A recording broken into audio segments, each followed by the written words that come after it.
आजकल अगर कोई अंग्रेजी में कुछ भी बकवास करे तो लोग ना उसे ज्ञानी का दर्जा दे देते हैं, और अगर वही व्यक्ति हिंदी में कुछ बोले तो लोग उसे कम पढ़ा लिखा एक नॉर्मल एवरेज क्लास की कैटेगरी में डाल देते हैं। और ये अंग्रेजी हिंदी के बीच में खाई पैदा करने वाले वो लोग हैं जो अभी तक अंग्रेजों की मानसिकता से नहीं निकले हैं। अंग्रेज जब भारत आया था तो उसने 1835 में यहाँ पे एक अंग्रेजी शिक्षा पत्ती एक कानून बनाया कि ताकि उसे व्यापार करने में आसानी हो, लेकिन वो हिंदी को नहीं अपनाया। लेकिन यहाँ के लोगों ने अंग्रेजी को इतना अपना लिया कि हिंदी वाले को अलग दर्जे के रूप में देखा जाता है।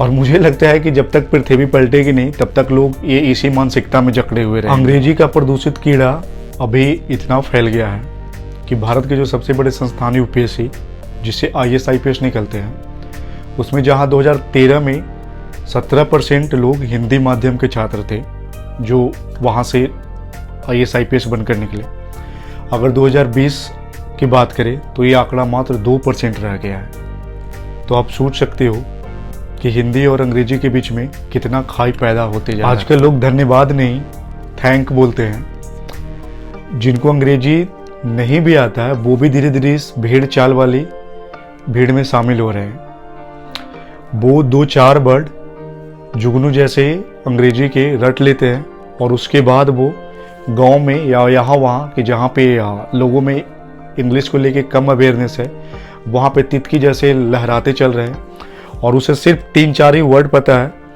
और वो भी I think you know what come on dude, मतलब ये वो इधर उधर से रट उठ के।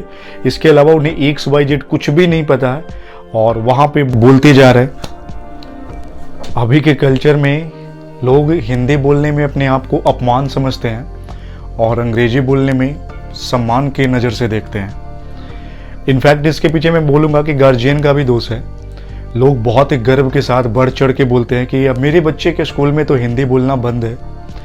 आप देखते होंगे कि बहुत सारे शिक्षण संस्थान ऐसे हैं जो अपने कैंपस में हिंदी को बिल्कुल बैन किया हुआ है। उसे एक दोयम दर्जे की भाषा की तरह एक निगलेक्ट दृष्टि से देखा जाता है। अंग्रेजी भूत के चलते गांव के 70% बच्चे जिनमें टैलेंट रहता है, बेचारे डर से वो आगे नहीं बढ़ पाते हैं, क्योंकि उनको लगता है कि अगर वो अंग्रेजी में अच्छे नहीं हैं तो वो लाइफ में आगे कुछ कर नहीं सकते हैं। उनके अंदर एक फेलियर की भावना आ जाता है। और अगर देखें तो एक शहरी बच्चा के पीछे गांव के जो भी बच्चे होते हैं उसमें 25% IQ लेवल बौद्धिक क्षमता ज़्यादा होता है, लेकिन सिर्फ पीछे रहने का कारण एक ही है कि उन्हें अंग्रेजी नहीं आता, जबकि उनमें बहुत टैलेंट है, बहुत ही पोटेंशियल है, वो चाहे तो कुछ भी कर सकते हैं। तुम्हें इंग्लिश नहीं आता इसका मतलब कि तुम्हें कोई और भाषा आता है, कुछ और आता है। इसका मतलब ये नहीं कि तुम गंवार हो, उसमें गर्व से बोलो कि हाँ मुझे हिंदी आता है। और इंग्लिश कोई सक्सेस का पैरामीटर नहीं है कि इंग्लिश अगर आ जाएगा तो तुम लाइफ में सक्सेस हो जाओगे।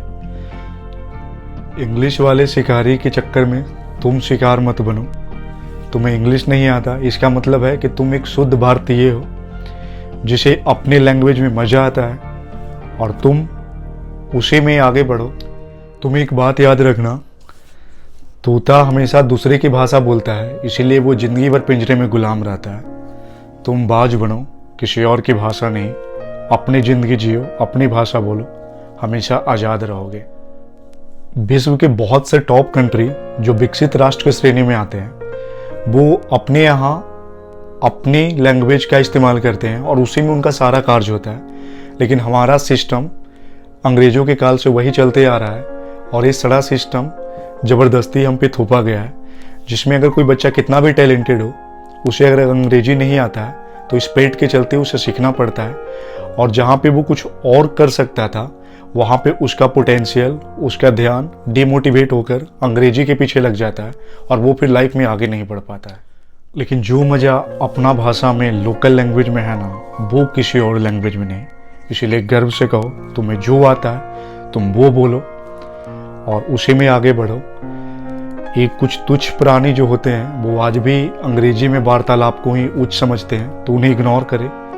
अगर कोई अंग्रेजी बैकग्राउंड से हैं और उन्हें बुरा लग रहा हो तो हम क्षमा चाहेंगे। मुझे अंग्रेजी से कोई एतराज़ नहीं है, मुझे एतराज़ उन लोगों से है जो अपने शुद्ध भाषा को हीन नज़र से देखते हैं और अंग्रेजी को एक अलग दर्जा देते हैं। तो मेरे कहने का मतलब कि अगर मैं अंग्रेजी का अपमान नहीं कर रहा हूँ तो आप भी हिंदी का सम्मान कर लो। और भाषा जोड़ने के लिए होता है, तोड़ने के लिए नहीं। तो मिलते हैं नेक्स्ट वीडियो में। जय हिंद, जय भारत।